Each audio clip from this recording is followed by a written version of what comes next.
Igbo ndị ọma m ji eme ọnụ, kedu ka unu mere n'ụbọchị taa? Ama m na ihe na-agara anyị niile nke ọma. Na mbụ, ana m ekele Chineke onye mere ka anyị si n'afọ 2025 bata n'afọ 2026. Ọ bụ nnukwute ihe inye ekele, maka na o nwere ndị anyị na ha bidoro 2025 mana ha soro anyị ba 2026. So anyị na-ekele Chineke onye mere ka anyị fụọ afọ 2026. Happy New Year to all my fans. Afọ a ga-abụrụ anyị afọ ngọzi. Ihe ọma ga-emere anyị n'afọ a. Ebe ọbụla anyị tinyere aka n'afọ a, ọ ga-agara anyị. Azụmahịa ọbụla nke anyị na-azụ ga-agara anyị. Ụmụ anyị ga-eme nke ọma, ma ndị nọ n'ụlọ akwụkwọ, ma ndị na-amụ ihe ọmụmụ. Ebe ọbụla onye Igbo ọbụla tinyere aka n'afọ a, ọ ga-agara anyị nke ọma. Chetakwa na ọ bụ m, Odoziakụ Chidi John Mbagwu, onye ndu unu na Peaceful Igbo Academy. Na-etufughị oge ọbụla, ụbọchị taa anyị ga-akụziri ụmụ anyị otu esi eji ngwa sie emebe ahịrịokwu dị iche iche. Gịnị bụ ngwa? Ngwa is verb. Gịnị bụ sie? Sie is what? Verb to cook. Ka m kwukwe ya ọzọ. Sie means cook. So verb to cook means what? Sie. Anyị ga-ewere ahịrịokwu ole na ole were kụziere ụmụ anyị otu esi eji ya, otu esi asụ ya n'asụsụ Igbo, otu esi ekwu ya n'Igbo, maka na asụsụ Igbo bụ nke anyị. Ụmụ anyị ga-asụ asụsụ a. Asụsụ Igbo anyị agaghị anwụ, ọ ga-eto eto ma gbaa mgbọrọgwụ. Ngwa ka anyị bido. Sie, cook. Sie is what? Cook. Gịnị bụ sie? Cook. Sie nri.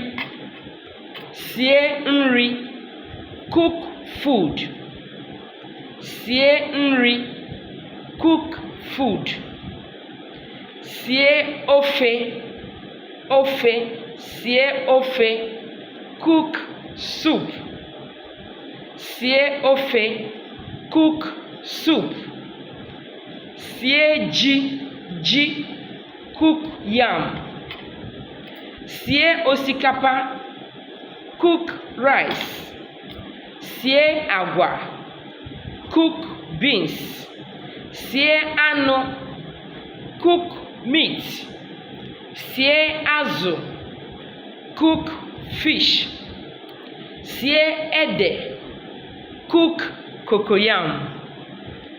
Cook cocoyam. Ede. Sie ede. Cook cocoyam. Sie ọkpa. Cook ọkpa. Ọkpa is called bambara seed in English. Sie ọkpa. Cook ọkpa. Sie agwa. Cook beans. O nwere ihe mụtara tata? O nwere ihe mụta? Achọrọ m na-akpọpụta ihe ndị a, ige ntị ka ị mara, maka na anyị kwupụtacha ya otu a n'ihe nkụzi ọzọ m ga-akụzi, anyị ga-eji emepụtazi ahịrịokwu dị iche iche. Ka anyị gachigha azụ. Sie, cook. Sie nri, cook food. Sie ofe, cook soup. Sie ofe, cook soup. Sie ji, cook yam.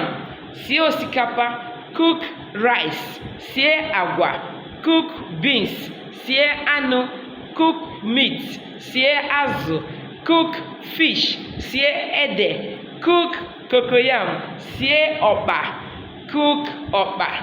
Like I said, ọkpa is bambara seed. O nwere ihe mụtara? Sie, cook. Food, nri. Food, nri. Soup, ofe. Yam, ji. Rice, osikapa. Beans, agwa. Meat, anụ. Fish, azụ. Cocoyam, ede. Bambara seed ọkpa. Bambara seed ọkpa. O nwere ihe ị mụtara? Aga m akwụsị ebe a. Achọrọ m ka vidiyo a too ogologo. Aga m akwụsị ebe a. Ụbọchị ọzọ anyị ga-esikwa ebe anyị kwụsịrị were gaa n'iru. Ndewonu. Ọ ga-adịrị onye Igbo ọbụla mma. Ụbọchị taa ga-adịrị anyị na mma. Ka emesịanị, aka m bụkwa nwanne unu Odoziakụ Chidi John Mbagwu. Ngwa ka o mesịanị. Ndewonu.